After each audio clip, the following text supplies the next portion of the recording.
Hello, folks. My name is Rob Crosby-Shearer, and I am part of the Emmaus community. And as you'll see in a few minutes, the Emmaus community has been creating a whole bunch of different expressions of its common life, and we'll get into that. Before that, just a little bit about where I am and who I am. I'm coming to you from the colonial name Victoria, BC, here on the West Coast. Victoria is, of course, on the traditional and unceded territories of the Songhees and Esquimalt nations. I'm also right where I am right here is the Rock Bay watershed and close to the Bowker Creek watershed. And we like to, when we gather, acknowledge at the very least the Indigenous territories that we are living and working and praying on, but also the watershed that we are inhabiting. So I'm going to tell the story of the Emmaus community. But before I do that, I just wanted to say a little bit more about me. I work half-time doing Emmaus community and a few of the things that we have started to create, including some micro industry and also a Sunday worshiping community, which kind of evolved as what we like to call an accidental church plant, the Abbey Church it's called. And from that has come a number of different tentacles. We'll explain that a little bit at the end. I also, for the other half of my life, work for the Pacific Mountain region of the United Church. My title is Regional Minister for Church Planting, and my role in that is to really just engage people who feel called to starting new communities of faith within the United Church. And that's been a real honor to be part of some of those stories. And even as I tell our story a little bit today, I am aware of so many beautiful stories that are emerging here in the Pacific Mountain region. We have about a dozen new communities. Emmaus community actually predates that initiative. We're now about 6 years old, started in 2014. But in the last 2 or 3 years since I've been at that work, we've also been doing some, or not me per se, but some of these amazing visionaries, folks who are into reimagining church with really diverse forms, have been doing some great work. So I won't say anything more about that today, but we're starting to be able to tell some of the stories now that some of those communities have started to take root. I thought I would start today with just a little bit of a visual montage. I'm hoping that it works out with the technology here.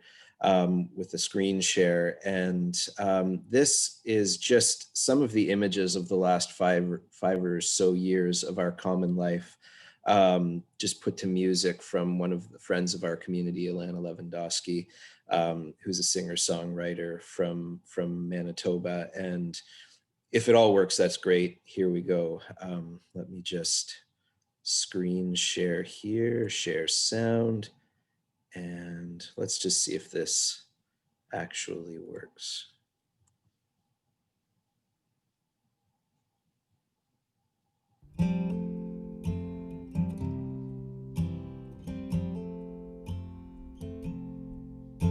The heart of God has been revealed. The heart of God has been to bring love, not hate, pour out, not dominate. The heart of God has been revealed. The heart of God has been revealed. The heart of God has been to forgive, not blame, to make whole, not shame. The heart of God has been revealed. Hallelujah, hallelujah, hallelujah.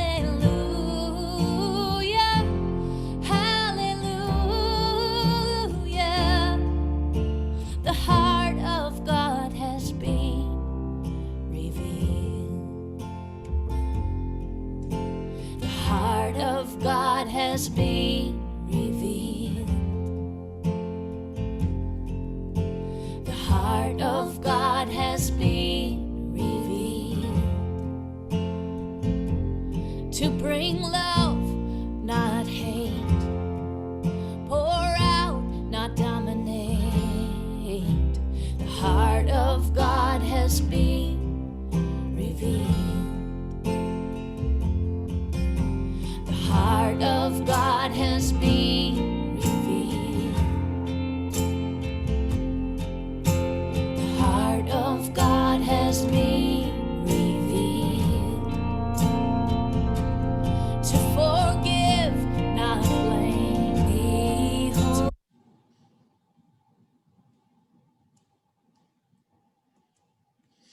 I'm going to stop right there because technical difficulties in the PowerPoint there. But I'll come back to that without the share sound later. I was worried that might happen. But just to really go back to the beginning of the story, even before the Emmaus story, I personally felt a call to live a life of intentional community, intentional Christian community, and spent a number of years in the Catholic worker movement in Toronto. You'll notice that the quote early on in that slideshow was Dorothy Day, who was a founder of the Catholic worker movement in the 30s, which really was a radical activist movement, which took on nonviolence and living together in radical hospitality, direct action. And you see some touchstones of that in our community. And then in about the early 2000s, some folks started to talk about a new kind of monasticism, and they were inspired by Dietrich Bonhoeffer, who had kind of coined that phrase before he was, of course, assassinated by the Nazis in the 1940s. Little communities started popping up, and Emmaus community is one of those communities. And we started out really just saying, let's get a few people together. It was Pentecost of 2014. And a few of us said, let's just start praying together in a home chapel. None of us were clergy at the time. We were just a group of people who said, let's do this. And what has evolved since that time has really been some beautiful ministry, some beautiful common life. I prefer the term common life. We spent that first year, just 4 or 5 of us, trying to understand what a rule of life might look like. And you'll notice early in that slideshow that we had those words, prayer, presence, and simplicity. And we started out early on saying, what kind of postures might we take in our neighborhood with each other, with God? And so those were the 3 we settled on. We looked at the traditional monastic ones of poverty, chastity, and obedience, and realized that we weren't going to be very good at any of those. But we really did want to honor that kind of monastic framework, that monastic way of being. And so we did do that. We took that poverty, chastity, and obedience and reframed that in prayer, presence, and simplicity. Since that time, we've kind of evolved and morphed. We have about 20 or so members now. And our one of the things about a new community, and I don't know if we can even call ourselves a new community anymore, but a relatively new community, is that our internal structures are still evolving. And even before we started recording today, I was saying to Carla that this idea of a constellation has recently been presented to us by somebody who's been just one of our many mentors. And I'm going to share a slide in a few minutes, which will sort of hopefully try and explain a little bit of the way things have evolved, because Emmaus community, as you'll have seen in some of those pictures, has of course evolved into the Abbey Church. Part of our rule of life, there's a number of concrete things in our rule of life, things like practicing Sabbath. Mine was yesterday, and I'm grateful that Carla allowed me to record today, because that's something we really do try and honor. just to take a different day, a day away. And there's other things in it, like having a spiritual director outside of the community, taking some retreat time, being present in community in our neighborhoods, things like that.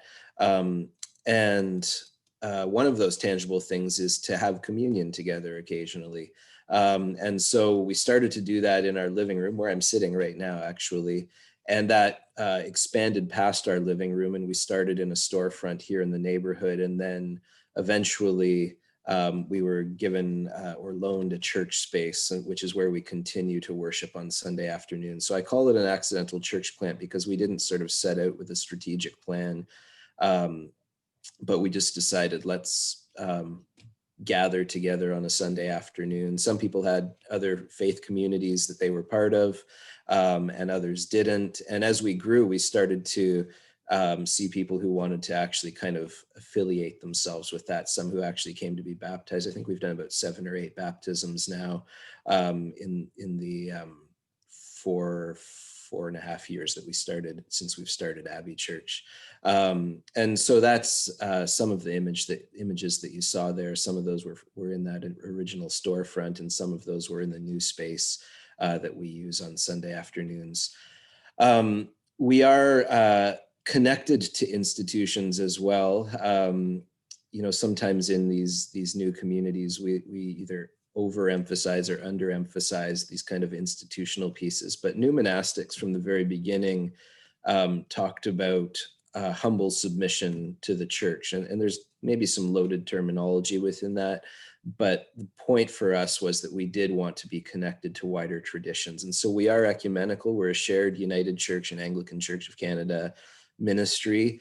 We have lay people and clergy from both of those traditions really actively and heavily involved, both as members of Emmaus community, people who are discerning membership in Emmaus community, as well as people involved in Abbey Church. And we recently just received a small grant to bring on a United Church minister for a period of time anyways within Abbey Church to kind of deepen that connection with the United Church side of our shared ministry. So that's a few of the things. Early on as well, we realized that the kind of inherited ways of church, which I personally, and which we all, I think, have a lot of respect for, may not sustain us in the ways that they have in the past. And I'm speaking specifically here in terms of money. The philanthropic model, as I would call it, is increasingly difficult, and certainly for us who are engaging people somewhat on the edges of the church, or who don't have those inherited patterns of giving. Some of us do, and others don't. But probably the majority of people within Emmaus and Abbey Church don't.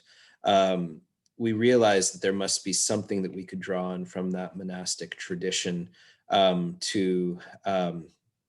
in order to help sustain us. We made a decision from the beginning, by the way, to not take on huge grants. We do continue to receive some money from both the United and Anglican churches, and we're grateful to the New Ministries Initiative of the United Church, and over the years, the Anglican Foundation and the Anglican Diocese of BC have supported us as well. But we always wanted that to be a minimum portion of our budget, so that we weren't sort of having to ramp up to huge things. So early on, we did apply initially to EDGEy, and that morphed into New Ministries Fund, to see if we could start a beverage collective.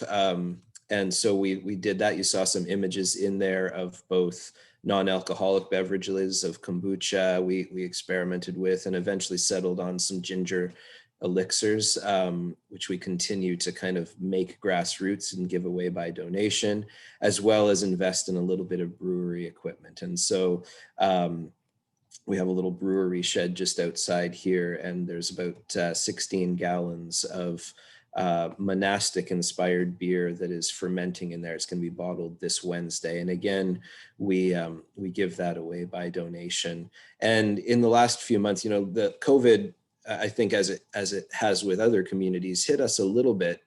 We didn't get tons of money usually in our offering plate at Abbey Church, but we got some, and we of course haven't been gathering for the most part for 9 months now, with a few little exceptions in there where we were able to gather. But at the end of last year, the community got together and created these Christmas baskets. It's really quite old school. It's sort of UCW, the revenge of UCW coming back, or ACW.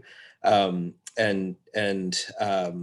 you know, we made granola, and we made cards, and just all sorts of stuff with our hands. It's inspired by Saint Benedict, who really said that monks should make their living by the labor of their hands. And so that's a principle that we've taken on over the years, and we've really tried to do that. So that's a little bit of sort of the early evolution of Emmaus community, and really it's the foundation of what we do. When we go back and look at our values, we constantly go back to that rule of life, because Emmaus community remains kind of that center of the circle. But then we suddenly have this beverage collective, and we suddenly have this worshiping community, which in many ways the worshiping community is 3 or 4 times the size of the intentional community in terms of the people who connect with it. So those things came to be. One of the things that happened early in the life of Emmaus community was that people came along and wanted to live together, and a few of us did right before the housing market went really nuts here in Victoria. Bought a 3-suite house, and over the years the community has used those spaces in different ways for meals. You'll have seen in those pictures, common meals are a big piece of what we do. And then we also have used it as a prayer space. We started something called the Priory. I don't know if the slideshow got far enough to show the signs or even some of the images inside the Priory, which was a guest space and a retreat space. We shut that down around COVID, and what we do with it long term is still to be determined. But one of the things that developed out of that was more and more people in the community who said that they did want to live in community. And so we started to talk about ways we could do that, had a lot of conversations, and the Burning Hearts Housing Cooperative was formed. And we now exist as a housing co-op. We don't yet have a space that we've built, but we've been in conversations with both of our denominations as to how we might build that. And we're getting actually quite a plan together to do that. We've been working to build a team, have some rough plans, and we actually have a tentative space where we're going to be hopefully developing in within the next 2 or 3 years. And there's a lot of work that goes into that. We're a small community, like I say, including our discerners, we're about 20 people as an entire intentional community. And not all of those folks are feeling called to live within a common space. Some are, a number of folks, a diversity of folks, single people, families with children, couples. And then we have, as the community evolved, we sort of had those folks who were living this day to day, and we do morning prayer every weekday at this point, and through most of our years we've done that. And then we've had people who said, I really want to be part of this, but don't live anywhere nearby. So we have what are called companions, some of whom do live closer, but just aren't feeling as called to commit to the daily rhythm. And so then we have covenanted members who really kind of try and live into that. And so, like I say, this continues to evolve. Even as having a bit of traction on the ground, we continue to sort of try and understand what it means to be community. So I think what I'm going to do at this point is just see if I can restart the slideshow, maybe without the sound. And then with that, hopefully, let me just try this here. Sorry for the awkwardness. I'm going to actually not share the sound in case it does start, but I'm going to try and just talk over it. And it's going to take us to a slide at the end, which I think will hopefully kind of tie together some of the things that um, that I'm trying to say here. So we started a community garden, we started children's ministries. You know, some of this is sort of how COVID began. We weren't able to gather. This was let's see if I can go back there for a second. This was it's just going to keep going because I have timings on it. But that was a spiral that we just did for Advent, an Advent spiral in the neighborhood, as a way of trying to be able to continue to engage people without gathering. There's some, that's our latest batch of beer from the Beverage Collective. It was a very thick beer. It didn't quite turn out the way we had expected, but that was sort of something that we had done. This is not us. That's the co-housing in Vancouver, which we visited as a community. We visited a number of experiments in housing, but we kind of keep these images in our back pocket as we move towards cooperative housing. Wild Church is one of our ministries, and that's really a way of getting church outside. We don't do communion all the time at Wild Church, but sometimes we do. And this is Catherine Britton, who's now on staff at Abbey Church as our United Church minister. This is our presence at Pride. Abbey Church did, as far as I know, at least in Vancouver or in Victoria here, the first trans renaming ceremony with one of our members. There's one of our baptisms happening, some beer production. Of course, meals and food are a part of things. Some of our membership, we do contemplative prayer as well as sort of different expressions of prayer. That's our old chapel, and on the wall is prayers that came in our mailbox in the neighborhood. This is the renaming ceremony. This is some action we were part of with the pipeline protests. One of our first baptisms, Easter morning on the beach, another beach worship, this part of Wild Church. And I think that's just sort of some of the images of the things that have evolved. And this slide, which hopefully it'll stay on without advancing, is really just some of the ways that we've started to evolve. And it's quite complex. And it's, you know, part of, I think, our philosophy has been to just experiment and try things. Some of those things haven't worked out. As I look through the slides, I'm like, oh, we don't have that book library right now, or you know, the community garden's a little bit overgrown right now, or it's been taken over by some other people. But one of the things that we have tried to do is be intentional about who we are, going back to our rule of life. And this just sort of, you know, outlines, one of our members created a version of this to sort of try and help us understand who we are as a community. And up in that top corner there is a quote about this idea of constellations, and this very new idea to me. And so I know there's a bunch of theory. The Center for Social Innovation, I think in Toronto, has done some work around it. But really just trying to keep the autonomy of a bunch of ministries that overlap and share the same principles, and which draw back, in our case, to that some of that same idea of who are we as a monastic community, even when probably a lot of the people on the one side of that diagram, you know, the Abbey Church folks, you know, a good chunk of them don't necessarily relate to the monastic side. I will say, you'll see that the kind of portals for new people, where the arrow is supposed to be, you know, some people do come into Abbey Church and then say, I do want to commit deeper into the Emmaus side of things, or I really want to be part of the Beverage Collective and brew beer, or whatever the case may be. And so so that's really sort of how we've evolved. And again, I think probably the next period will be some whittling down and focusing of some of these things. Because again, even 5 or 6 years in, we're still so experimental as to who we are and what we're trying to be. And one of the dangers in that is that we get spread too thin.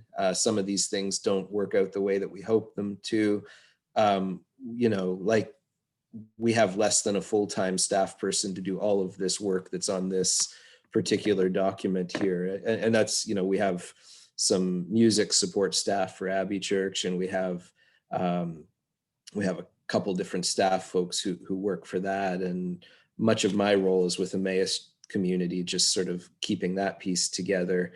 But really trying to understand and shift our structures so that they serve things. And we've been starting to kind of really figure out that, oh, this does work, this doesn't work. What do we need to do to make this happen? What do we need to do to systematize the beverage stuff, or even move it into a different model where it serves us in a different way or in a better way? How do we move into this cooperative piece without burning out the community, the housing co-op in particular? What kind of support do we need to do that? And so those are some of the pieces that have happened. But again, the vision, though, looking at this chart, looks quite complicated. It is really quite a simple thing. We're just a group of people who feel a call to share prayer and presence and simplicity in the place where we have been rooted. And some of us are able to do that together within the city here, and others are across Vancouver Island. Just a little note about COVID. Our morning prayer probably had an average of 5 to 8 people prior to COVID. It's a fairly high bar to get to somewhere at 7:45 on a weekday morning, and even more so if you're trying to get children out the door to school or whatever. But since COVID began, that number is more in the sort of 15 and up range. And we do have folks who've really become an integral part of the community from mostly across Vancouver Island. There may be a few on the mainland. I'm starting to even lose track as to who's part of it. And the same thing has happened with Abbey Church. The number of people who've engaged us and who are regularly engaging and sending notes saying, I've made this my community while I can't worship in person. We'll see how that all, again, we'd have no idea how that's going to evolve long term, but it's been a beautiful honor to kind of be able to connect with people all the way from Ottawa to West Virginia. And still, our vow of presence in Emmaus community is presence in place. So really trying to wrestle with that tension of how do we keep rooted with each other in place, but at the same time recognize that when we're live streaming out, things really do change. So the vision really is, Peter Morin, who was one of the co-founders of the Catholic Worker with Dorothy Day, talked about building a new society in the shell of the old. And in these really difficult and troubled times, it's been obviously an intense week. Obviously the rise of white supremacy and fascism, which I think we as church have a lot of complicity and a role within, sadly. It's difficult times. So what does it mean to really believe that there's another way of being and living that is revealing the heart of God? And I hope that song in that slideshow didn't come across as, the heart of God has been revealed because we're doing these things. That's not the point at all. The point really is that within that economy, or that ecology, I guess, of grace, and the messiness of it and the brokenness of it and the tininess of it, there is a different way of being, which is not rooted in power and domination, but is in power with each other, is in just a different way of gentleness and beauty. So that's really all I think I have to say about the Emmaus community, the Abbey Church, Wild Church. And you could see in that chart there just the sort of things that we're experimenting, continuing to dream through, even as we grow as a community. I do think that probably should the housing piece come to be, that will really shift and even kind of create um, an anchoring point for our community, because it is difficult when we're even spread across a neighborhood or neighborhoods within this city. So yeah, I'm grateful, continue to be grateful to our community and those around us, our neighborhood, and our denominations who really have held us and believed in us, including EDGEy and on the Anglican side as well. So I think that's all I'll say. And thanks for letting me share a little bit of that story. You can, if you're interested, emmauscommunity.ca has our rule of life on it. And abbeychurch.ca, of course, has a lot more detail and in terms of our worshiping community. And if you're interested in being part of either of those, drop us a line and we can share more. Our Emmaus formation has evolved. We now have about a 9-month process where people discern to be part of the community, and then there's another year that they take to live into the rule and rhythm of the community, and then they become a part of the community. And so it really is taking on a bit more of a monastic shape on that front. So yeah, thank you. That's